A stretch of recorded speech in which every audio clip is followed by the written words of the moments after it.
Bonjour à tous et bienvenue sur ce 22e épisode de Rupture Co, où on accueille Hugo, Thomas et Pierre, trois amis d'enfance qui ont décidé de se lancer et d'ouvrir le restaurant Utopie il y a 3 ans à Paris. On va parler de la difficulté d'entreprendre à 3, les coups durs, les joies, et comment ils voient le projet évoluer dans les prochaines années. Bonne écoute!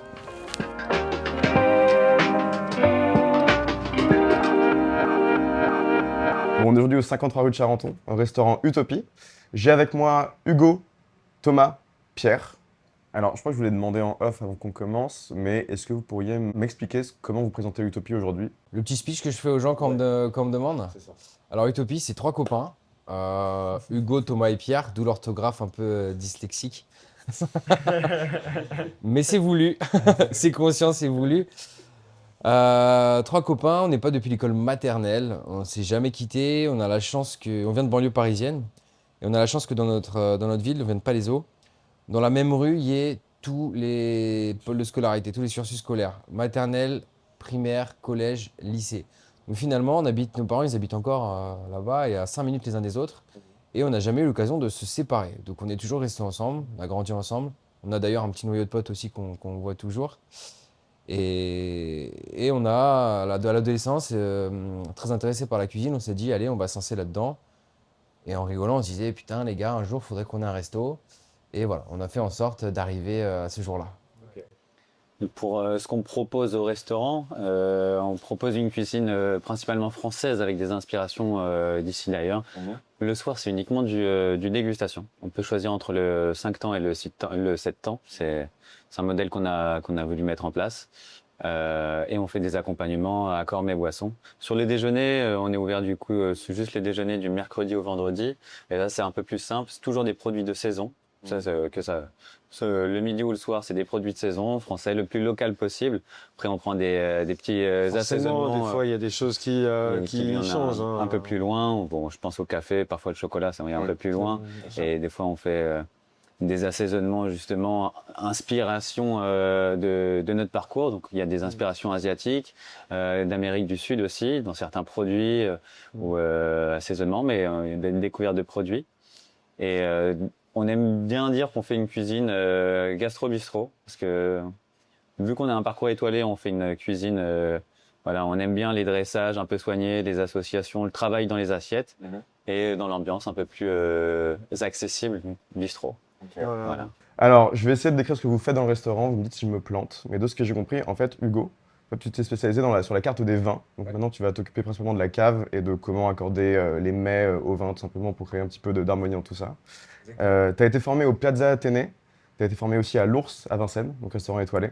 Thomas, toi, par contre, tu es chef pâtissier, donc tu t'occupes exclusivement des desserts ici? C'est un petit établissement, donc on touche à tout, mais j'ai le pôle pâtisserie. Ouais. C'est pas pâtisserie. Ouais, Toi, tu es formé au Meurice et à Cobea, entre autres. avec Hugo, exactement. Avec Hugo. Ouais, on était tous les deux au Cobert. Et Pierre, enfin toi, donc tu vas t'occuper de la carte salée, donc des menus, les faire évoluer au fil des saisons, j'imagine. C'est comme disait Thomas, on est multitâches, on se soutient les uns les autres lors des créations de cartes. Tout ça. Alors justement, ma première question, c'est ça, c'est est-ce que cette répartition, elle s'est faite naturellement? Parce qu'à la base, vous venez tous d'un passif un peu plus hétérogène, c'est-à-dire que vous faisiez un peu tout, j'imagine, de la cuisine, salée, sucrée, les vins peut-être un petit peu, mais pas forcément que ça. Qu'est-ce qui fait que toi, aujourd'hui, tu fasses que les vins, toi que les desserts et toi que le salé? Alors en fait, c'était un petit peu, ça s'est organisé un peu sur le tas. Parce que moi, je suis cuisinier, je suis pas du tout serveur, ni sommelier, ni rien du tout. Donc au début, quand on a ouvert le restaurant, on était tous les 3 derrière les fourneaux. Donc Thomas, toujours sur sa partie sucrée. J'avais déjà mon pôle un peu défini, ouais. Et Pierre et moi, on était sur la partie salée, qu'on se partageait, et on avait une personne en salle qui nous accompagnait. Et au bout d'un an, on s'est rendu compte que d'être tous les 3 derrière, sans que ce soit contre-productif, on estimait qu'on n'était pas à notre plein potentiel d'efficacité, de productivité. Du coup, on a un petit peu revu l'organisation et naturellement, moi, je me suis décalé sur la salle. Comme ça, Pierre gère toute la partie salée, Thomas toute la partie sucrée, moi toute la partie sale. Et finalement, on avait chacun, tous les 3, un pôle différent pour être...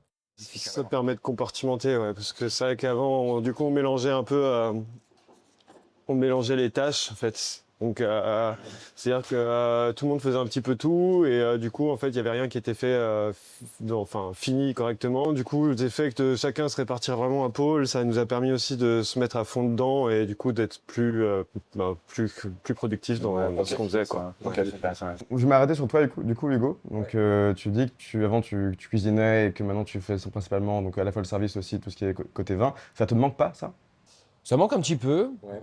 Forcément, moi, c'est un peu mon ADN de base. Mais du coup, j'ai l'occasion d'aider un peu Pierre s'il a besoin sur les mises en place. Peut-être un peu sur le début de semaine, comme il y a plus de mises en place, en tout cas pour lancer la semaine. Donc, de temps en temps, voilà, j'aide un petit peu en cuisine s'il y a besoin, etc. Mais aussi stimulé par ce nouveau challenge de prendre quelque chose que de base je connaissais pas beaucoup, très peu. Donc non, un peu voilà, stimulé de ça, quoi. La répartition elle s'est faite. Donc le restaurant a été lancé en 2022 si je dis pas de bêtises, c'est ça? Quel mois à peu près? Août 2022, ouais. Donc ça fait quasiment 4 ans. Le fait que vous ayez décidé pardon, de vous répartir les tâches, c'est arrivé dès le départ ou ça s'est fait au fil de l'eau? Fil Au de fil l'eau. de l'eau. Ouais, On a commencé tous les trois côté cuisine. je me souviens. Et ouais, c'était compliqué d'être tous les trois côté cuisine et de pas avoir quelqu'un en salle. Qui représente, au contact des clients. qui représente un peu les trois. Donc le contact clientèle était important et puis on n'avait pas forcément de regard sur ce qui se passait non plus en salle, même si on est très proche puisque la cuisine est ouverte. Mais ça nous permettait aussi d'avoir un regard sur et d'avoir un rapport plus personnel avec les clients aussi, quoi. Ouais. Et du coup, Hugo, c'est toi qui as le contact humain le plus facile?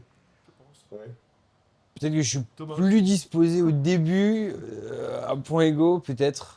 Ça s'est dessiné comme ça naturellement. En tout cas, c'est certainement pas moi. Après, non, ça se fait. C'est un restaurant où c'est agréable et tout le monde échange avec tout le monde. Comme disait Pierre, la cuisine elle est ouverte, donc tout le monde est amené à discuter avec les gens. Même la personne qui nous accompagne en cuisine, notre salarié aujourd'hui, sort, apporte les assiettes, échange. C'est vraiment un lieu d'échange, donc finalement, tout le monde le fait un petit peu, quoi. Thomas, tu as aussi fait une activité de conseil en dessert, je crois, avant d'arriver chez Utopie. Déjà, qu'est-ce qui t'a fait dans cette direction-là? Le conseil, il est vraiment venu pendant le tout début du Covid.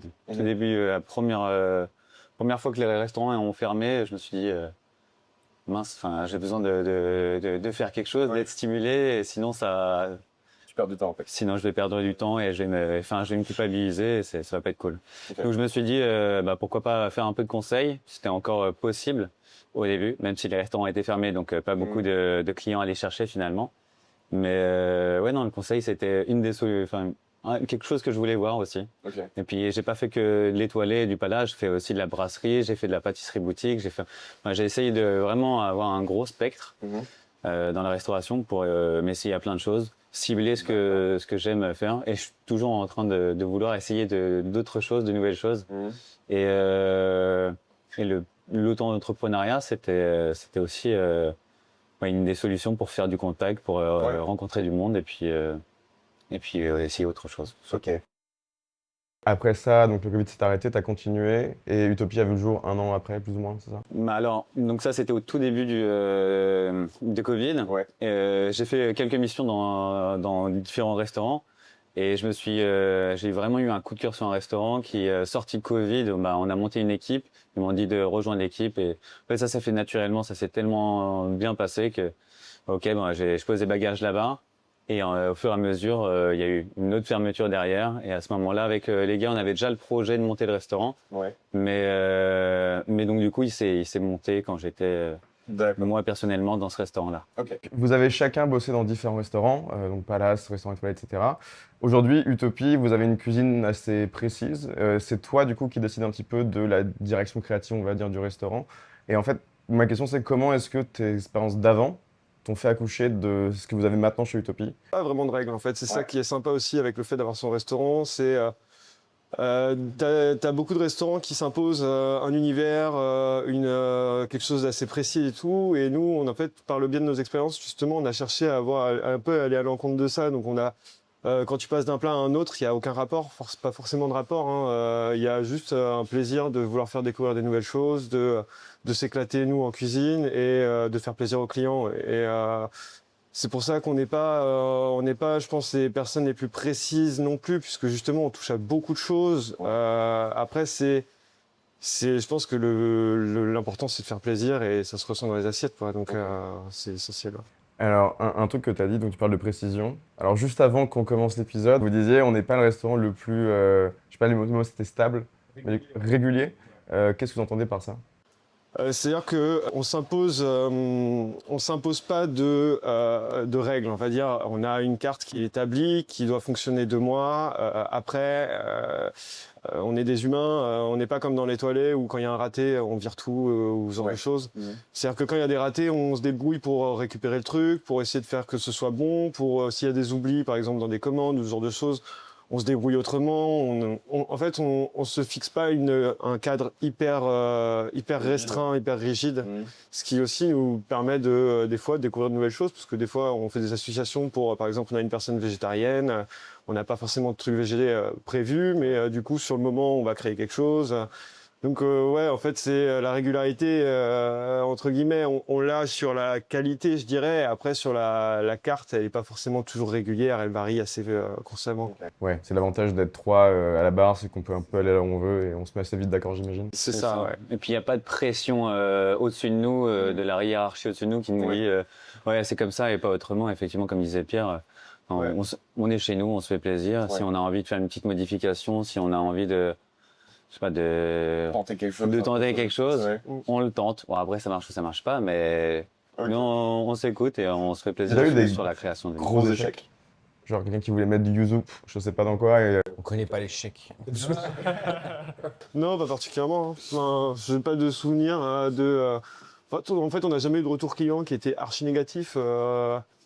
On a eu 2-3 mauvaises critiques. Bon, après, chacun ses goûts, chacun ses expériences, chacun voilà. Donc, on n'est pas non plus, on se braque pas vis-à-vis de ça. Et puis, globalement, dans tous les cas, on n'a pas eu de mauvais retours, de mauvaises expériences, quoi. 4,9 sur 5 avec 500 avis, c'est que globalement les gens sont assez satisfaits de venir. Petite fierté, ouais. c'est vrai. Ouais, On a passé le cap des 3 ans avec les 5 étoiles. Bon, on a. Ouais, mais tu vois, je me fais la remarque, moi, un resto qui a 5 étoiles, je trouve ça limite bizarre et je suis un peu. Ouais, j'ai pas trop. Enfin, je me dis qu'il y a un truc louche, alors que 4,9 au moins, je me dis, ok, j'y crois, clean, il y a au moins un gars qui n'était pas satisfait, c'est que ça tourne un petit peu. ok, ouais. grave comme ça. Il y en a eu un ou deux qui... Bon, on a fait un petit raté. Ça arrive Mais à ça la arrive, régularité, voilà. justement. Voilà, On peut pas faire les meilleurs services à chaque fois, tout, Ouais, en, bien sûr. en tout Non, instant. Non, c'est- c'est pas possible. Non, on est humain. On est des humains, ouais. Ouais, Là, non, mais c'est normal. on rate de temps en temps. Moi, j'ai juste. Des fois, on fait des associations où on a envie de s'essayer dans des associations un peu farfelues. Ouais. Moi, je m'en souviens qu'il y a un de mes desserts où j'étais pas. Enfin, on l'a sorti, c'était le chou kiwi Ah oui, ouais. et cédra. Alors, le chou vert en dessert, hein, c'était un petit challenge. J'avais voulu me lancer ce challenge. C'est pas là où je reconnais mon talent, là. Vraiment, non, pas du tout. Non, non, je trouve que c'était pas. Ouais. Il aurait fallu le retravailler et peut-être le pousser un peu plus. Enfin, le pousser différemment. Mais Ouais, mais bon. de là à qualifier ça d'un échec, je Non, dirais c'était pas un non échec. plus, Je veux dire retour, mais c'était plus intéressant. Curieux, ouais. Et du coup, entre le moment où tu sors ta tentative du coup de chou vert au dessert et le moment où tu t'arrêtes et tu retires de la carte, il y a combien de temps? T'attends combien de retours? C'est quoi un peu la règle? Généralement, on fait 2 mois. On tient la carte, donc elle a le temps d'évoluer et d'arriver à un truc qui me corresponde à moi et aux clients aussi, hein, enfin qui plaise du moins. Ouais. Donc ça peut être évolutif. On n'est pas vraiment bloqué sur justement une assiette. S'il y a des trucs à améliorer, on améliore. Ok. Et puis Des fois, on simplifie aussi. des fois on simplifie. Et puis puis généralement ça dure 2 mois. Au bout de 2 mois, on fait une autre proposition. Nous, on a hâte, justement, parce qu'on a le temps de se lasser en 2 mois. Donc, Et puis le gros point fort du restaurant aussi, c'est notre côté très accessible, notre communication avec les clients. On a beaucoup de clients habitués. Et du coup, très souvent, ils viennent à chaque carte qu'on fait. Et on peut échanger très simplement avec eux. On a leur retour. Ça a très plu. Ça, un petit peu moins. Pourquoi? Ok, il n'y avait pas assez de sauce. On sentait telle saveur un peu trop forte, trop présente. Et du coup, ça nous permet, pendant cette carte, comme disait Thomas, de reprendre notre recette, de la modifier, de l'adapter, de s'ajuster comme ça un petit peu aussi. Souvent, sur la première semaine, voilà, c'est des phases un petit peu, pas de test, mais on est encore en réglage. Et grâce à cette clientèle qu'on a, cette bienveillance, cet échange vraiment tout en transparence avec les gens. C'est agréable pour nous de travailler comme ça. C'est plus facile pour modifier nos trucs. Et je pense que pour les clients, c'est hyper agréable. On a aussi beaucoup ce retour-là où ils sentent que c'est. On nous dit souvent, c'est comme à la maison, mais c'est vrai que c'est un peu comme ça, ouais. C'est un peu ce qui se ressent. Et du coup, c'est un peu l'ADN d'Utopie de prendre cette direction-là et d'être un petit peu moins guindé, rigide, du coup, comme on disait, que d'autres restaurants peuvent l'être. Et en parlant d'ADN Utopie, donc Hugo Thomas Pierre, vous connaissez depuis la maternelle, si j'ai bien compris. Donc c'est aussi quelque chose que vous mettez en avant. Je crois que là-bas, il y a une de vos photos, il y a une de vos photos quelque part de vous en maternelle. je crois. dans les toilettes. Dans les toilettes, ça va bien. Je pense que je pourrais un peu raconter dans les grandes lignes ce que ça a été l'histoire d'Utopie, mais est-ce que vous pourriez m'expliquer de votre point de vue, quand est-ce que l'idée a germé, comment vous avez un peu réfléchi tout ça, et comment est-ce que vous avez réussi à lancer ça en 2022? C'est un truc qui traîne dans notre tête depuis un sacré moment. En fait, on a toujours cuisiné ensemble. Que ce soit les périodes où ça a vraiment démarré la cuisine, c'est le collège. Et en fait, au fur et à mesure, on a tous cuisiné. On n'était pas des personnes qui étaient hyper à l'aise à l'école. On avait besoin de trouver quelque chose qui nous plaise. Et en fait, ça s'est trouvé un peu comme ça, quoi. On savait qu'on cuisinait tous. On s'est dit pourquoi pas faire une école de restauration. Moi, Hugo, déjà, on est parti en premier, puisque Thomas avait dû finir son cursus général, par obligation. Apparemment. Et nous, on a eu en fait, on a fait comprendre aussi à nos parents qu'on avait ras-le-bol et ça s'est vu tout de suite. Hein. Donc, on a changé, on est passé du tout au tout. Et c'est un programme, en fait, qui a germé vraiment au moment où on s'est retrouvés tous les trois en restauration, quoi. Enfin, dans la filière, en tout cas, hôtelière. Et on s'est dit, maintenant qu'on y est tous les trois, on est très, très proches. On a toujours été très, très proches. On s'est dit, ce serait bête de ne pas ouvrir quelque chose tous les trois, quoi. Donc, c'est ça. Donc l'idée à ce moment-là, c'était de faire le maximum d'expérience dans différents établissements. Les gars, très vite, ils sont allés dans l'étoilé. Moi, je suis arrivé un petit peu après, je me suis dit, OK, il faut que je me forme à l'étoilé. Moi, je me suis dit, OK, je prends le pôle pâtisserie parce qu'ils vont avoir de l'avance sur moi en cuisine. Donc, OK, je me mets en pâtisserie. déjà bien ça. J'aimais déjà bien ça, c'est vrai. Et ensuite, donc, on a fait nos expériences dans différents établissements. Initialement, on voulait attendre 30 ans pour ouvrir notre établissement. En se disant 30 ans, c'est bien, on a la maturité, l'expérience suffisante. Et le Covid a précipité les choses.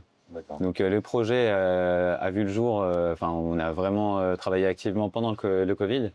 Et sortie de Covid, aidé par l'ancien patron de Pierre, qui nous a aussi mis un peu le pied à l'étrier sur ce projet-là, on a réussi à confronter tous nos savoir-faire et puis l'expérience des uns des autres. C'est un peu parti d'une blague, hein. C'est un peu l'anecdote que je raconte à chaque fois, mais j'avais fait un repas au perso, mon patron passe la tête au-dessus, c'est des ramen, il dit vas-y, on fait un truc de ramen ensemble et tout. Et je dis non, moi ça m'intéresse pas, moi, je vais ouvrir un truc avec mes potes, par contre si tu veux, non. Et il m'a dit écoute, on en parle. Et moi à ce moment-là, j'étais sous-chef. Avec le chef, c'était un peu, c'est un ami, mais malgré tout, quand on fait 12 heures par jour, ça pouvait devenir compliqué à un moment. Et du coup, c'est ce qui a un peu lancé le projet, relancé le projet puisqu'on l'avait déjà, hein, mais ce qui a accéléré un peu le truc, quoi. On s'est dit, est-ce que ce serait pas le moment du coup, parce qu'on a cette opportunité là de se lancer, quoi. Et puis on a continué, on s'est mis dedans, quoi. On avait envie de cocher la case du tableau. OK, ouvrir un établissement. C'était une volonté qu'on avait tous les trois. On s'est dit, OK, on le fait maintenant. Comme ça, on n'aura pas de regrets. Très bien. Et là, on est 4 ans plus tard et ça se passe plutôt très bien, j'ai l'impression. Plein de questions me viennent. La première, je demande juste ce que tu disais juste avant toi, Thomas. Tu parlais de la pâtisserie. Moi, j'ai un peu l'image que la pâtisserie, c'est hyper technique, que tu n'as pas trop droit à la marge d'erreur. Tu peux pas vraiment y aller un petit peu au pif parce que, en fait, j'en sais rien, mais si tu fais mal ton macaron, il va pas prendre. En fait, ça va juste être. Voilà. Malgré ça, avec ton retard d'expérience, t'as quand même persévéré là-dedans. Ouais, et parce que je pensais justement, vu que j'aimais ça, je pensais avoir des aptitudes et le goût pour ça. Et ensuite, la pâtisserie, effectivement, ça fait peur à beaucoup de cuisiniers et c'est une chance pour nous autres, les pâtissiers, qui mettent pas le nez dedans parce que finalement, il y a beaucoup de créativité, d'association côté cuisine, vu qu'il y avait beaucoup plus d'ingrédients finalement. Il y a beaucoup plus de subtilité. Et en fait, dans la pâtisserie, il y a des bases à avoir, des recettes, des crèmes. Il existe mille et une recettes de crème pâtissière, etc. Mais c'est des bases à avoir. Et une fois qu'on a ces bases, qu'elles sont acquises, on peut s'amuser et essayer de cuisiner en pâtisserie.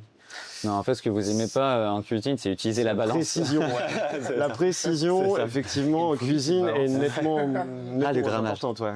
Vous, c'est du Ah oui, freestyle, ouais, c'est de l'instinct, l'amour, quoi. quoi. Ouais, La c'est ça. chimie, ouais. C'est Manque de et sel. encore la tac. chimie. C'est ça qui est intéressant, c'est de faire jouer un petit peu son expérience, son feeling, et que ça soit moins mathématique et moins cadré que je trouve que c'est plus, pas pour ma part, je trouve ça plus excitant, plus stimulant de jongler comme ça, quoi. Et toi, est-ce que tu as suivi une formation de sommelier du coup en parallèle ou Pas du tout. Ok. Non. Non, j'ai appris ça ici, sur le tas, tout seul. Alors, tout seul, oui et non.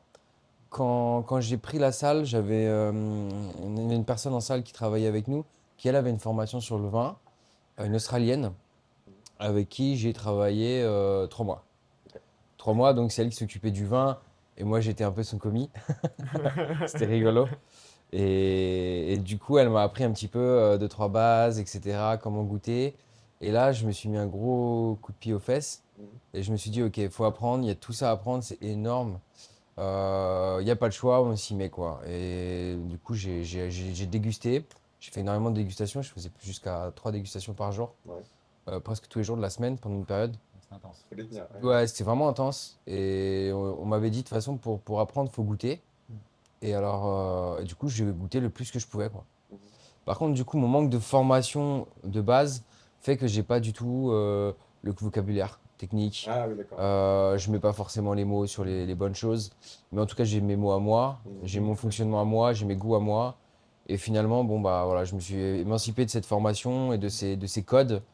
Mais je sais parler des vins à ma façon, je sais les expliquer. Et C'est accessible comme manière d'expliquer aussi. Et du coup, Hugo s'est fait son truc tout seul. Ça permet d'avoir une explication qui est, pour quelqu'un qui connaît peu de choses, en tout cas, peut-être plus compréhensible, je trouve.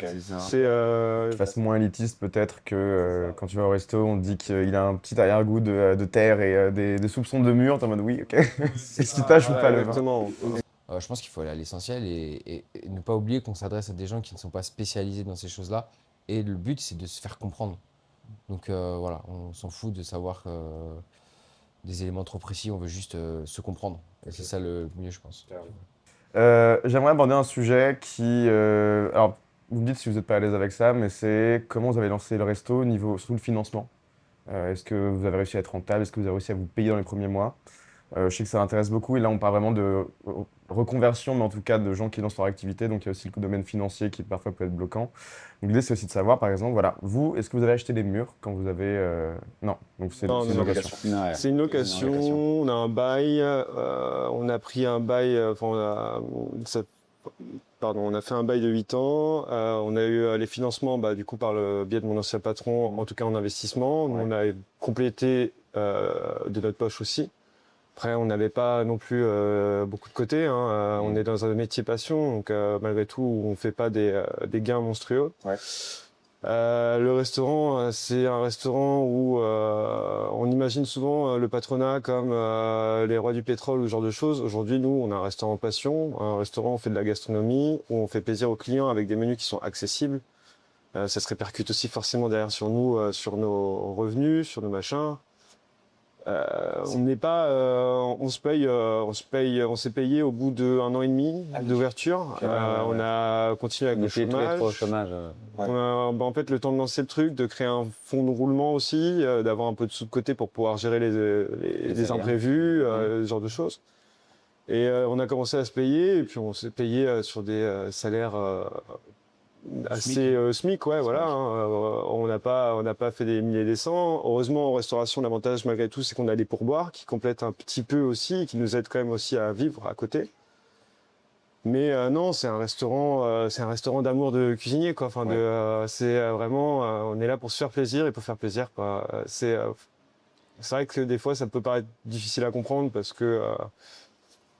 que quand on ouvre un business, c'est très souvent un but lucratif. Bon, évidemment, c'est un but lucratif, hein, mais on a quand même avant tout l'envie de développer aussi nos expériences, de se créer notre propre univers. Donc, parce que c'est vrai qu'en bossant pour les autres, on cuisine la cuisine de quelqu'un d'autre. Donc arriver chez soi, c'est aussi pouvoir développer sa cuisine, son univers, son identité. C'est ça, ouais, bien sûr.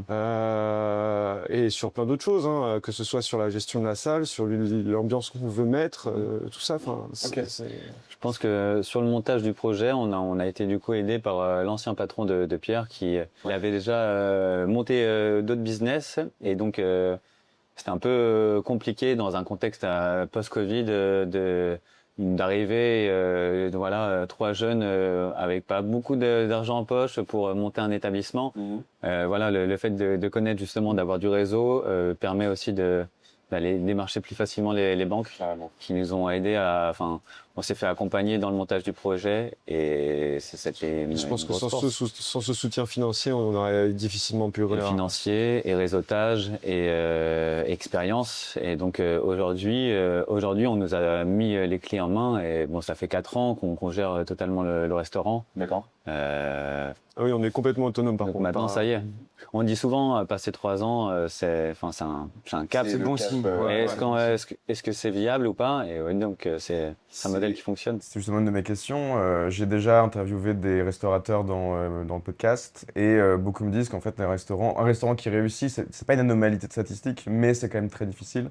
Beaucoup ferment tous les jours. À quoi est-ce que vous expliquez votre succès aujourd'hui? L'ambiance du resto, hein. C'est le cadre qu'on a mis, Gastro Bistro, je pense, la proximité avec le client.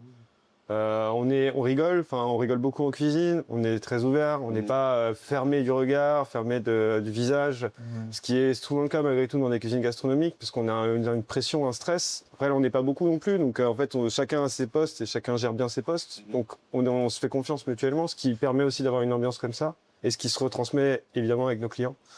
Ouais.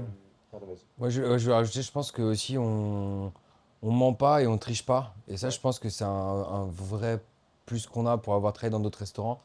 Bah, il y en a, voilà, le serveur, il va sourire, mais parce que c'est son taf. Nous, ici, on sourit parce qu'on a envie de sourire, parce qu'on est content, parce qu'on passe des bonnes journées, parce qu'il y a une bonne ambiance entre nous. Et ça se ressent. Et ça, on me le dit très souvent. On me dit, on vous voit sourire, on voit que c'est pas forcé. Et même quand je suis pas face au client, que je suis derrière mon bar, ou que je discute avec Pierre, ou avec Thomas, ou avec quelqu'un d'autre, bah, je souris parce qu'en fait, je suis vraiment en train de passer une bonne journée. Et ça, je pense que ça crée une atmosphère qui se ressent et je pense que ça joue énormément aussi. Ouais, c'est aussi l'aboutissement d'un rêve que vous avez depuis, je sais pas, une dizaine d'années, voire plus que ça. Donc, même si vous vous payez au SMIC, et j'espère que vous vivez plus confortablement maintenant, mais déjà, il vit et vous vivez de ça, quoi. En rien qu'on soit, ça, c'est génial. On est vraiment nous-mêmes, quoi. Carrément. Puis on fait de la bonne cuisine et on propose de bonnes choses. Bien sûr. Oui, bien sûr, évidemment. Je reviens rapidement sur les investissements dont vous parliez au début. Donc, vous n'avez pas acheté les murs, mais j'imagine que pour lancer un resto, il faut refaire des travaux, la cuisine, etc. C'est là-dedans que vont les fonds principalement? Ou il y a d'autres choses dont j'ai pas forcément notion? On a acheté le fonds de commerce. Alors, est-ce que tu peux me vulgariser ce que ça veut dire?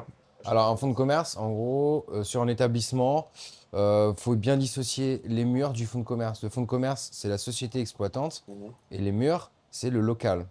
Donc, dans le local, qui est détenu par ce qu'on appelle un bailleur souvent, on a le droit d'y exercer une activité professionnelle. Une société peut s'y installer.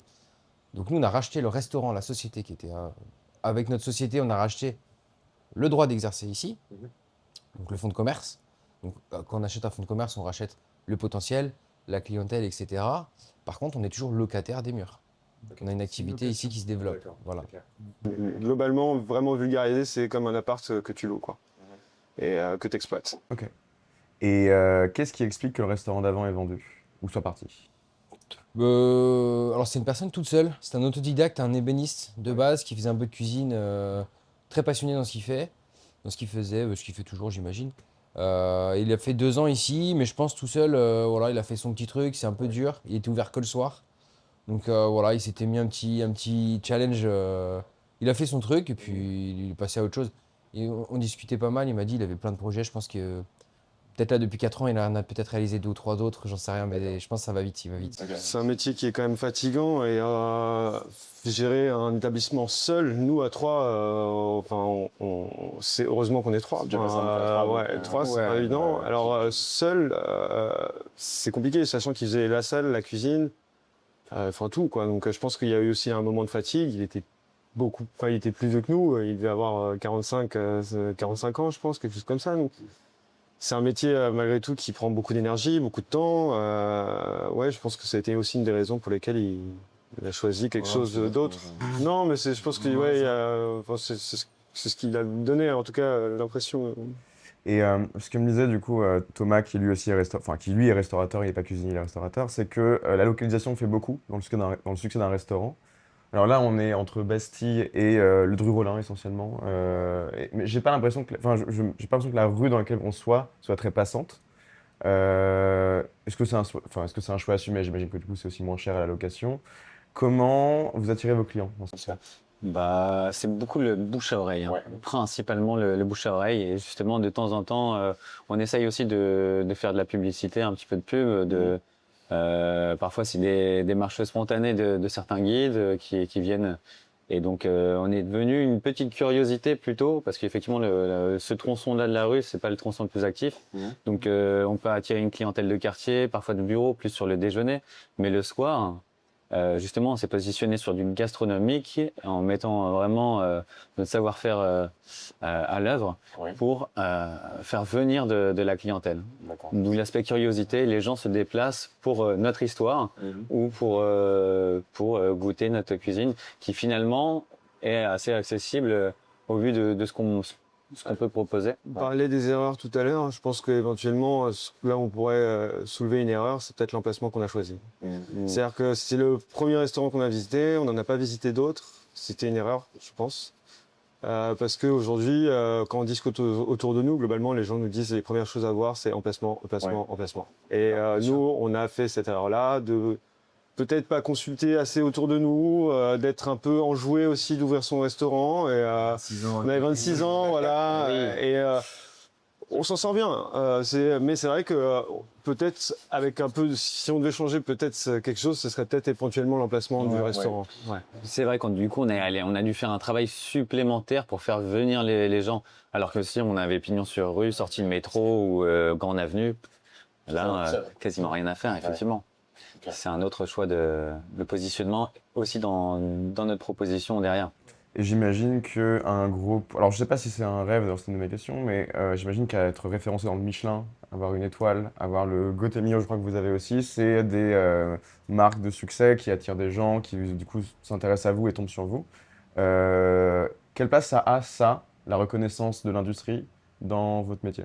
Est-ce que avoir l'étoile Michelin, c'est un rêve absolu? Est-ce que vous la cherchez ou pas forcément? Je pense que c'est assez individuel comme réponse pour le coup. Par exemple, moi, c'est très important pour moi parce que c'est un peu ce truc de montrer que tu es capable et que tu as réussi. C'est une reconnaissance. En fait, c'est une forme de reconnaissance par les grands du milieu, entre guillemets. Après, on se bat pas non plus pour ça. Comme on disait, avant tout, c'est de se faire plaisir et de profiter de notre restaurant, quoi. Mais on se bat pas pour avoir une étoile. Si elle tombe, par exemple, ou ce genre de choses, on sera toujours forcément heureux. C'est une gratification. Enfin, c'est énorme. T'as l'aval de tes pairs et de l'industrie, mais du coup, vous n'êtes pas tous d'accord là-dessus, si j'ai bien compris. On a chacun notre vision de la chose. Voilà. Et alors, je pense que c'est une reconnaissance, ça c'est sûr, hein, avoir du coup l'étoile Michelin. Et après, ce qu'on a opté finalement pour ce restaurant, c'est vraiment d'avoir déjà une satisfaction clientèle, que les gens soient contents, qu'ils ressentent notre plaisir à cuisiner, qu'on arrive à se créer une identité. Et après, l'étoile, c'est un plus. Mais par contre, avoir aussi une étoile derrière, ça veut dire la maintenir. c'est ça, sans et stress. là, on revient dans une charge, une pression supplémentaire. Qu'on a quitté. Voilà. Mais, on va développer peut-être plus. Non, mais C'est clair.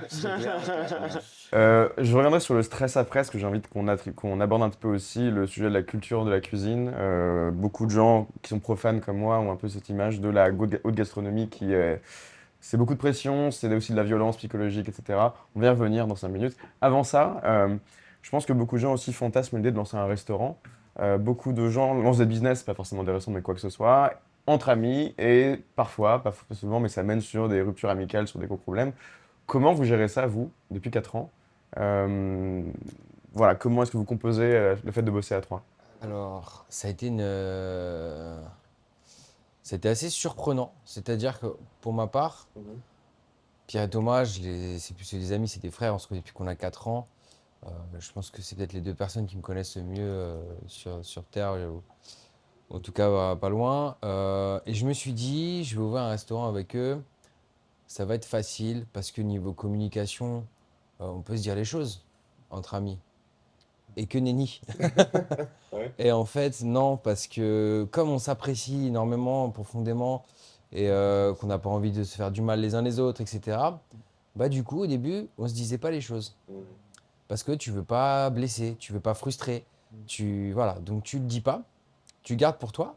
Du coup, tu crées de la frustration pour toi et que tu accumules. Et du coup, effectivement, je pense que ça a été plus compliqué. À l'inverse que ce que j'imaginais de base. Et donc la première année, elle a été assez animée. Ouais, mais ça s'est assez au fur et à mesure, ça se tasse au fur et à mesure. C'est que voilà, je pense un peu surpris de ça. Et la clé, ça a été la communication. Comme au-delà d'un business, comme ça peut être dans une amitié, dans un couple, dans toute relation en fait. Ouais. C'est vraiment la base du truc. Et petit à petit, on y travaille encore aujourd'hui. Puis aussi le fait de s'être réparti les postes. Le fait de s'être réparti les postes, je sais que ça a vachement, on s'est vachement plus épanoui chacun dans notre coin. Et du coup, on ne mettait pas le nez dans ce que faisait l'autre. Alors qu'avant, ouais, t'as pas fait ça. Ouais. Enfin, en fait, on se répartissait assez mal les tâches. Donc en fait, ça crée un petit peu des tensions. L'autre, il a pas fait ça, machin. Et du coup, le fait aussi d'avoir chacun son espace, maintenant, ça permet un peu aussi de se détacher de ça. Puis maintenant aussi, on a pris un rythme un peu plus de croisière, donc ce qui fait que on sait comment le restaurant fonctionne. Il y a eu la première année, c'est de l'adaptation locale, à comment les autres fonctionnent, parce que même si on se connaît très bien, eux avaient travaillé ensemble. Ouais. Hugo, on avait fait un peu de chef privé aussi à un moment, mais ça n'a jamais le même impact que dans un restaurant où on est de manière perpétuelle ensemble. Quoi. Vous avez appris sur le tas, maintenant ça va mieux, j'ai l'impression. Ouais. Bon, ça a toujours été, mais c'est vrai qu'il y a eu des moments et des hauts et des bas, quoi. Il y a eu des disputes, voilà. Mais c'est vrai qu'on pensait que ça allait être le plus simple et le plus facile à gérer. Et bah, je rejoins Hugo, et je pense que Pierre est pareil. Hein, et c'était pas évident à aller tous dans la même direction.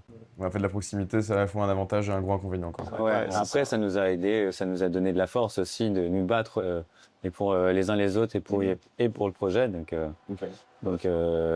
fallait juste transformer ça, mais c'est pas évident à faire. Faut juste s'accrocher. Enfin, faut juste s'accrocher. Faut s'accrocher. On va arriver du coup sur la question de la culture de la cuisine. Comme je disais, voilà, on a un peu l'impression que c'est un domaine très masculin, voire masculiniste, qui a beaucoup de violence, surtout quand tu arrives dans un étoilé, etc. On parlait d'Éloi tout à l'heure, Éloi Spindler, on dit Spindler qui lui bossait dans je sais pas quel restaurant, mais a témoigné encore récemment que premier jour, il a vomi au bout de 3 heures sous la pression, etc. Est-ce que vous avez vécu la même expérience déjà dans le passé, ouais. Est-ce que vous trouvez ça normal que ce soit comme ça? Non, en fait, on l'expérimente aussi un peu avec notre restaurant. En fait, nous, c'est aussi pour ça qu'on a ouvert notre restaurant. On était, au moment, avant d'ouvrir le restaurant, on a été dans des établissements où c'était difficile pour chacun d'entre nous. Ouais. On s'en rendait pas forcément compte parce que malgré tout, en fait, c'est un domaine qui est très prenant. On fait quand même des journées de 12 heures, voire plus. Des fois, nos démarrages en cuisine ont été tous très, très violents, je pense. Après, c'est aussi, ça a été un peu le déclic, le Covid, de se rendre compte aussi, de prendre un peu de recul sur tout ça, sur tout ce que peut être, enfin tout ce qu'il y a de négatif et des comportements, de ce genre de choses. Où quand on est dedans, là, on est un peu la tête dans le guidon et des fois, on sait que c'est pas normal, mais on s'en rend quand même pas forcément compte.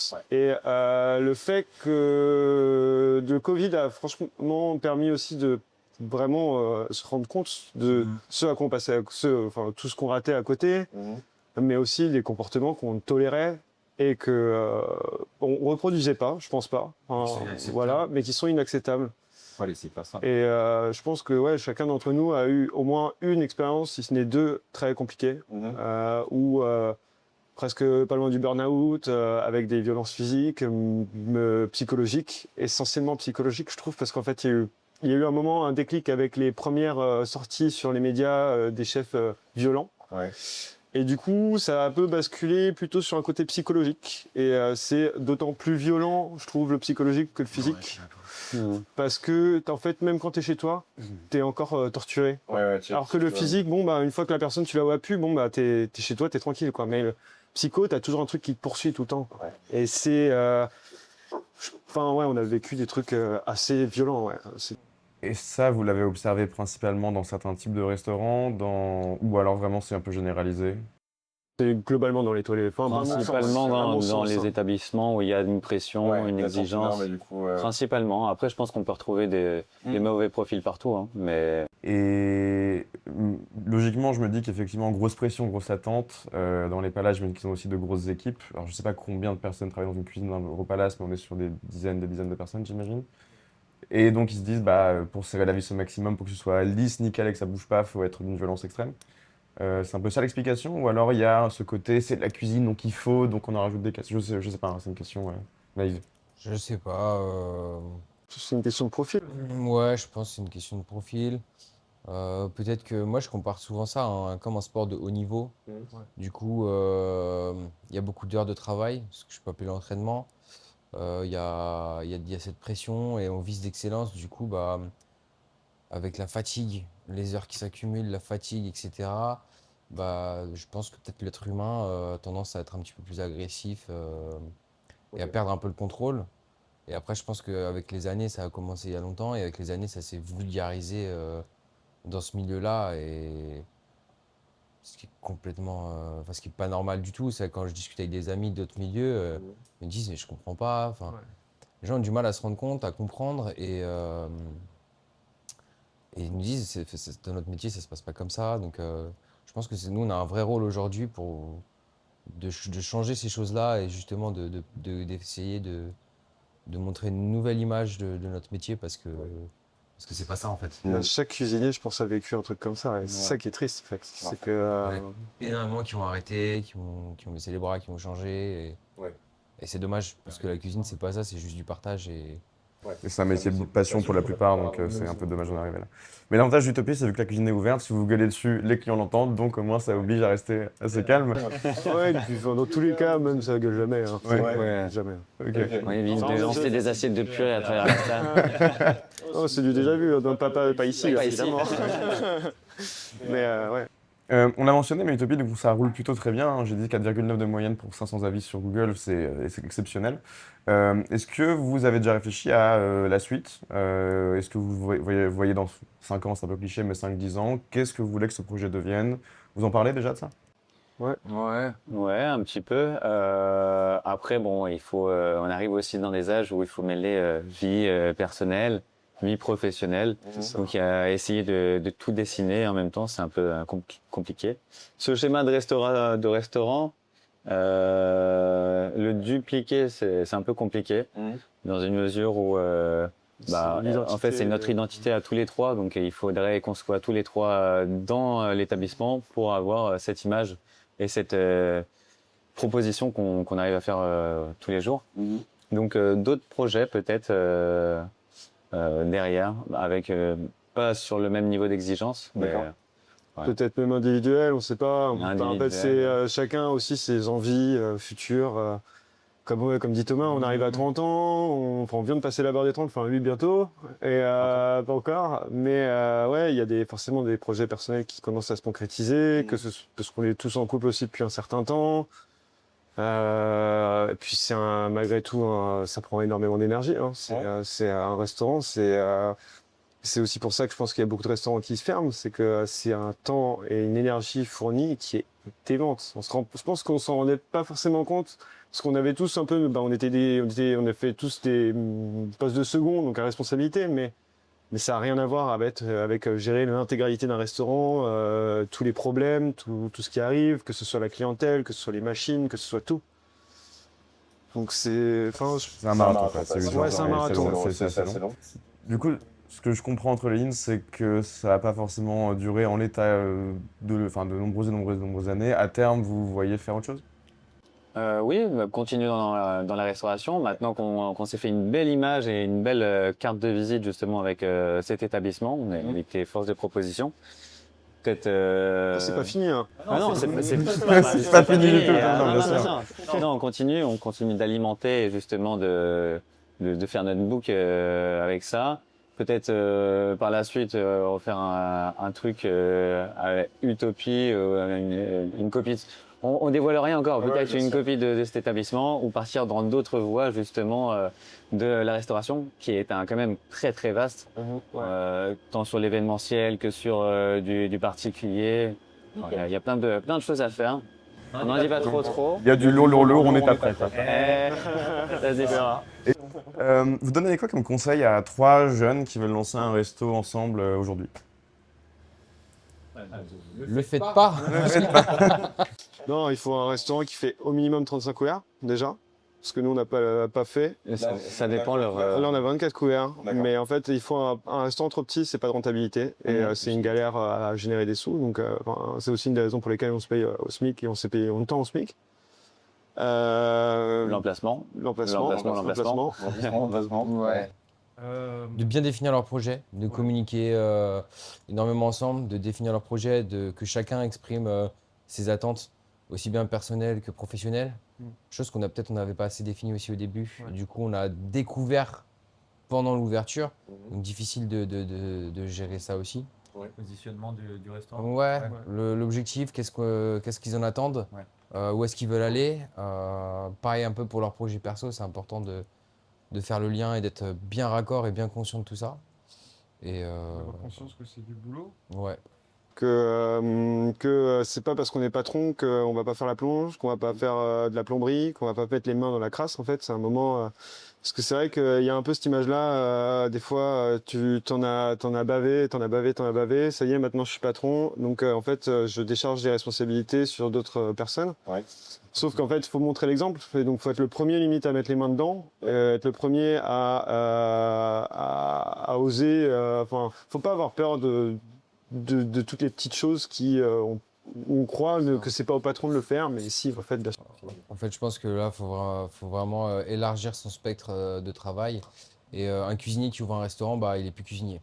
Non. En fait, il est restaurateur, il est chef d'entreprise. Et en fait, la cuisine, ce qui est consacré peut-être constitué 95% de son temps de travail avant, bon, aujourd'hui, ça va représenter que 30%. Ouais. Parce qu'à côté, il y a des mails à gérer, il y a de la communication à faire. Comme dit Pierre, il y a peut-être un peu de plomberie, un peu d'électricité, il y a de la plonge. Il y a, en fait, ouais, il y a énormément de choses et finalement, du coup, bah voilà, faut réussir à se détacher beaucoup de ces tâches-là et avoir conscience de ça. Pas minimiser ce truc-là. D'accord. Vous diriez que c'est quoi aujourd'hui le pan de ce que vous faites qui vous emmerde le plus, globalement? Que vous faisiez pas avant et que vous êtes obligé de faire parce que... De quoi? L'administratif. Ouais, tu m'étonnes. Ouais. Je parle, et c'est pas moi qui l'a fait. Hein. Ouais, c'est Hugo qui colle. Et j'en ai fait un peu, et pour le Merci. peu que j'ai pu faire, ouais, c'est un métier, c'est un métier en plus, quoi. C'est ce qu'on maîtrise le moins, encore une fois. Donc, ouais, moi, je suis cuisinier à la base. Je me retrouve à faire de la salle, du vin et de l'administratif. Je suis un peu loin de ce que je faisais avant. On s'est un peu perdu en chemin. Et l'administratif, ouais, c'est vrai que cette partie un petit peu plus scolaire est difficile, je pense. Voilà, on n'est pas tous les trois forcément prédisposés à faire ce genre de choses. Beaucoup de tâches côté juridique, des choses à apprendre, c'est beaucoup de rigueur, il faut être assez rigoureux là-dessus parce qu'il y a un vrai enjeu derrière. Si tu payes pas tes impôts, tes trucs, tu peux avoir de vrais... ça peut avoir des conséquences derrière, donc ouais, je pense qu'il faut... La communication aussi. La communication, c'est un autre métier. C'est un autre métier et c'est un impact qui est tellement énorme sur un restaurant. Ça peut être un conseil pour ceux qui veulent ouvrir leur Faut établissement. pas les ignorer. Il faut jouer le jeu. Nous, Aujourd'hui, on a est dans un pas- monde numérique, donc voilà, ouais, c'est sûr ça, hein, que- c'est- Faut Tu te fais utiliser les connaître par outils. ce biais-là. Hein. Nous, on le fait pas, mais on le sent que ça, c'est pas bien. Un petit peu, mais peut-être pas suffisamment. En Nous, tout on cas, marche ouais. à l'ancienne, le bouche à oreille, mais c'est vrai que si on était un peu plus présent sur les réseaux et bon, ça, chaque on fois on se dit essaye, hein. ok, on va essayer et on va relancer ça. Mais bon, C'est pas évident, ouais. Oui, se laisse faire repérer plein d'influenceurs qui font voilà, ce restaurant de 3 amis à Paris fonctionne de fou. Et là, ce serait exceptionnel. Vous parlez de communication, vous parlez des réseaux. Est-ce qu'il y a d'autres choses que vous faites en parallèle pour... on parle du bouche à oreille, mais il n'y a pas que ça, j'imagine. Est-ce que vous essayez... là, du coup, on fait un peu de communication, directement d'ailleurs. Est-ce que vous essayez de contacter des journaux, de la presse spécialisée, des blogs, j'en sais rien? On l'a fait au début. Après, très peu. On nous a beaucoup démarché et Ouais. puis en fonction, Ça aussi, c'est un conseil. donc on essayait de Ne pas accepter ne tout pas et essayer de n'importe dire quoi. ah oui à parce tout. que- On se sent vite flatté de. Ouais. Ouais, il y a un magazine qui veut publier un truc sur nous et tout. Revient, ça Mais n'apporte rien, des fois. bah, des fois, c'est l'investissement Financier. Ouais. financier et même du temps qu'on peut consacrer à ça, des fois, ouais, ça apporte pas forcément Comment grand-chose. ça, financier? Bah, les articles, d'ailleurs, 9 articles sur 10, ils sont payants aujourd'hui, hein, Ah ouais, bien sûr. Ah, bien sûr. Si tous Alors, il y a les, encore tous les guides, pardon. les guides, tous les trucs qui représentent les super restos à Paris, les machins, sachez que tous les articles sont payants. Donc les restaurateurs Ouais. achètent leur article, ont un droit de regard sur la rédaction, et du coup, après, valident ou pas l'article. Donc quand on vous dit c'est le meilleur restaurant de Paris, machin, nan, bah, en fait, sachez que juste l'article a été acheté. C'est le restaurant qui a le plus de thunes à mettre dans son département Voilà. marketing. Mais Ok. c'est Les ça. seuls qu'il faut globalement écouter, c'est les guides, puisque a priori, et encore, on connaît jamais les dessous. Hein. Nous, on vit avec ça depuis toujours, mais c'est en gros les seuls qui font des critiques qui sont constructives et sans le regard forcément du restaurateur, en fait. Donc après, si des fois on trouve ça injuste, on trouve ça juste. Enfin, c'est encore une fois un autre sujet, mais voilà, on n'est pas toujours content de. Il y a des articles aussi, des fois. Les articles négatifs, généralement, sont pas payants, mais Oui, j'en ai lu un d'ailleurs il y a quelques jours à votre sujet qui était un petit peu à charge. Je me suis dit, t'as le bâtard quand même.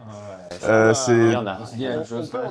J'ai noté quelques phrases, c'était quoi? C'était un plat sans la moindre finesse gustative, table paresseuse qui touche une cuisine blafarde. Je me suis dit, ouais, la violence des types.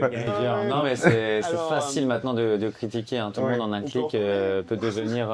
On faut peut pas en parler. trop Faut pas lui chauffer, faire de la faut pub. pas trop Non, chauffer dessus, mais nous, ne faisons pas de la pub. Quand vous recevez une critique comme ça, vous la prenez comment? mal. Ça fait mal, hein, Différemment, toujours. chacun. Ah bah ouais, encore une Ça, fois, c'est chacun. Il faut essayer de prendre du recul et pas se mettre à chaud dedans. Moi, je l'ai pris très Mais par personnellement. contre, c'est jamais plaisant, effectivement. Moi, je l'ai pris très personnellement. C'est un métier, où, surtout particulièrement dans ce genre de restaurant, où on bosse pas pour l'argent, on bosse pour la reconnaissance, c'est pour se montrer aussi. Donc, quand on se fait flinguer et on se met là, en plus, c'était vraiment de la violence pure et bête. C'est-à-dire qu'il n'y a même pas de dans l'article, il n'y a pas de constructivité, il n'y a pas de reproche. À part dire que c'est plat et fade, il ne dit pas qu'il en manque d'assaisonnement, une erreur de cuisson, ce genre de choses. Et pour autant, en plus, je pense pas qu'on ait une cuisine qui soit sans recherche. Donc, elles font toujours mal, puisque c'est quand même le travail où on met du cœur et on essaye de faire plaisir aux gens. Donc ça touche forcément. Après, puis on est tous différents là-dessus. Moi, ça m'a beaucoup impacté, Hugo un peu moins, Thomas Bah, aussi, en fait, différemment, ouais. C'est pas plus ou moins, ouais, c'est juste différemment. On réagit différemment à ce genre de choses, quoi. Il y en a un qui va être très expressif, l'autre un peu moins expressif. Ça veut pas forcément dire qu'il est plus ou moins touché, ouais. Je pense que c'est plus Ouais, différent. c'est peut-être ça, ouais. Moi, j'étais plus expressif dessus. Ce qui est chiant là-dedans, c'est comme tu le dis, en fait, t'apprends rien de cette critique juste à part qu'un mec t'as chié dessus et il n'y a rien à en tirer, quoi. C'est ça. Décharge de... Et t'as beaucoup de mecs aussi qui fonctionnent comme ça, où t'en as où, en gros, si tu offres pas le menu ou quoi, il y a un peu une sorte d'épée de Damoclès qui est toujours au-dessus de toi, dans le sens où bah t'as pas voulu m'offrir le truc, et bah je peux te défoncer, je peux te flinguer. En fait, il y a un pouvoir aujourd'hui qui est donné aux influenceurs dans la nourriture, qui est pris par, entre guillemets, tout le monde peut le faire, parce que c'est accessible à tout le monde d'avoir une page Instagram. Ouais. Et ça légitime aussi beaucoup de critiques qui sont pas constructives et qui ont aussi des critiques de. Enfin, je dis pas qu'attention, on peut pas critiquer parce qu'on n'y connaît rien, parce que la cuisine, justement, c'est un domaine où je pense qu'on tout le monde mange, donc tout le monde a une critique qui peut être faite, mais on laisse place quand même à des critiques des fois qui sont avec un regard important et qui sont pas forcément légitimes, je trouve. Bon, essayons de laisser la négativité derrière nous. J'aimerais juste vous demander le plus beau jour que vous ayez vécu chez Utopie depuis que le projet a vu le jour. Oh, il y en a Le beaucoup, plus hein. beau. Ils sont tous aussi beaux les uns que les autres. Ah, c'est une utopie ici. Hein. Ouais, pas mal. Un rêve éveillé. Le plus beau. Ouais, je me suis dit, alors je sais pas si pour être dans le guide Michelin, du coup c'est Michelin qui décide et ils vous mettent dedans ou pas. Enfin, vous êtes dedans, j'ai cru voir. Ouais, c'est ça. Il faut qu'on leur envoie un petit message juste pour dire on existe. on est intéressé par par votre guide. Est-ce que vous voulez passer donc tu dois faire une première démarche et ensuite eux ils passent ou pas. De manière complètement anonyme. Exactement. Ouais, c'est ça. Je me suis dit peut-être que c'était quand vous êtes apparu dedans un des plus beaux jours du resto, j'en sais rien. Pas ça. Non, même pas. Non, Non. je pense qu'il y a des moments où, en fait, c'est plus des moments entre nous, je pense. Ouais. Des moments un peu conviviaux où on partage des choses, Des des fous rires, rires, des fous rires, des. Il y Je en a pense eu à beaucoup. récemment où on a passé des services à se faire des jeux, à faire des devines qui je suis ou des trucs comme ça. Tu vois, en fait, c'est pas un C'est jour léger. spécifié c'est à te donner, agréable. mais voilà. Après, ouais, par contre, on a des jours qui sont plus ou moins marquants et d'autres qui ouais. on se souviendra toujours de ce jour-là, de cette journée. Le passage de Gaudry. Ouais, par exemple, on a Audrey qui est venu manger sur un déjeuner, on s'y attendait pas du tout. Et alors c'était peut-être, C'était un je pense, fiasco. un des Le pire services jour pour le le coup. plus chaotique. On vous a demandé le meilleur, on peut vous donner le pire. Et vraiment, alors mais c'est parti d'une Ça fuite ressemble d'eau pas qu'on drôle. avait la veille. On a repéré une fuite d'eau dans la cuisine, putain, la veille. Donc on appelle un plombier parce que c'est un truc qu'on pouvait pas régler nous-mêmes. Sinon on l'aurait fait. On appelle un plombier. Le plombier il passe à 10 heures. Donc toute la matinée on avait besoin de produire. Donc, on fait de la vaisselle mais on n'a pas accès à l'évier. Parce que le plombier est là. On lui dit, monsieur, à midi, on a un service, il faudrait que vous soyez parti avant, que ce soit réglé. Et voilà. Donc, il part à midi avant le service. On n'a pas mangé ou sur le gong. On avait fait des grosses semaines juste avant. Forcément, vu qu'on n'avait pas eu accès à l'évier, montagne de plonge. On a utilisé absolument toutes les casseroles, je pense. Ouais. Et donc, et puis là, hop, on va voir sur l'évier, on ouvre le robinet, mais des fuites d'eau, cascades sous les J'ai yeux. plus à mocher le truc que. Ah, mais terrible. La fuite était énorme. Donc Hugo et moi, on était avec des serpillères en train d'éponger le sol, en se disant catastrophique. La plonge, on essayait de les mettre dans des gros bacs, de mettre de l'aluminium pour que le essayer de camoufler un petit peu La misère. la misère, exactement. Et là, je me lève, Pour se réveiller. début de service, il rentre avec une caméra, Braqué sur moi. braqué sur nous. Qu'est-ce qui se passe? Un Non, zip. ça regardait. On s'est regardé. On n'est pas en place, la plonge est inaccessible, il y a du bordel partout. C'est le début du service, on avait un service complet qui allait démarrer. Il rentre avec une caméra. Notre apprenti fan qui, de Gaudry, ouais. qui se retrouve là tétanisé face à Gaudry, Ah, ok. qui se met à pleurer. Elle se met à pleurer. Et là, on se dit, Donc, moi, je suis sorti à ce moment-là, je l'ai accompagné. En pleurant. On se pose, enfin voilà, elle rentre chez elle, donc on a un mois pour le service. Les tables commencent à rentrer, le service commence à arriver. Il y a eu un accident juste au moment devant le restaurant de moto. Donc on sort, on appelle les pompiers on déblaye la route, ça klaxonne dans tous les sens. J'arrive avec l'alarme. Ah, Ça dure un quart n'importe d'heure. quoi. Et forcément, la salle est comble, condensation fait très très chaud, etc. Toujours la caméra à la main. Et en fait, on se souvient de ce jour-là parce que c'était catastrophique. On a fait, on s'est vraiment, on a fait ce qu'on a pu, mais on a moment fini était pas ce bon. service-là. On s'est dit, le putain, moment on était l'a pas fait, bon. trop bien, et on n'a pas donné on a donné tout ce qu'on pouvait. C'était pas le meilleur des services sûr, mais putain, on l'a fait alors qu'il nous arrivait que des galères, et c'était plaisant. Et ça s'est quand même pas trop mal passé? Et ça c'est Correctement. C'était correctement. pas, On aurait pu avoir on aurait pu faire mieux, un je meilleur pense. avis, et forcément, mais ça, on l'a fait. Et comme ça. compte tenu de toutes les galères qu'on a eues, une grosse perte. putain, c'était une grosse perte. Et puis même aujourd'hui, enfin, moi quand on en parle aujourd'hui, c'est un moment, on en rigole parce que c'était tellement improbable comme situation que ça devient des moments qui étaient durs à ce moment-là deviennent drôles aujourd'hui. quoi. Ouais, c'est anecdotique. Des souvenirs fondamentaux. Ouais. Ouais, Je vous posais maintenant la question que Corentin, qui est mon dernier invité, m'a posée pour vous. Plutôt cannelé ou macaron? Cannelé. Ah ouais, Cannelé, cannelé. 100 cannelé. fois. Mais plutôt bœuf bourguignon en vrai. Je capte à fond. Paris, Marseille. Ouais, ça marche. Pas mal, ça. Voilà. J'ai trouvé une connerie. Pour la ville ou pour les clubs, ou ce que tu t'en fais ce que tu veux. Pour la gastronomie, Guingamp ou Paris? C'est pas. Ah non. Paris ou Marseille. Les gars, qu'est-ce qu'on peut vous souhaiter? Du bonheur. Du bonheur, Ah ouais. du service complet tous les jours le matin. Toi aussi, La évidemment. santé. De santé, de bonheur et l'amour. moula. Du travail, la moula. La moula, évidemment. Utopie est ouvert quel jour de la semaine? Du lundi au vendredi les soirs et du mercredi au vendredi. Et on peut vous retrouver au 53 rue de Charenton, près de Bastille. Les gars, merci beaucoup. Merci beaucoup. Merci. Merci d'avoir écouté Rupture Co. Si l'épisode t'a plu, n'hésite pas à partager, liker ou même simplement nous le faire savoir sur nos réseaux sociaux. Tu retrouveras tous les liens en description. En attendant le prochain épisode, pose-toi la question. Et toi, tu vas faire quoi quand tu seras plus grand ?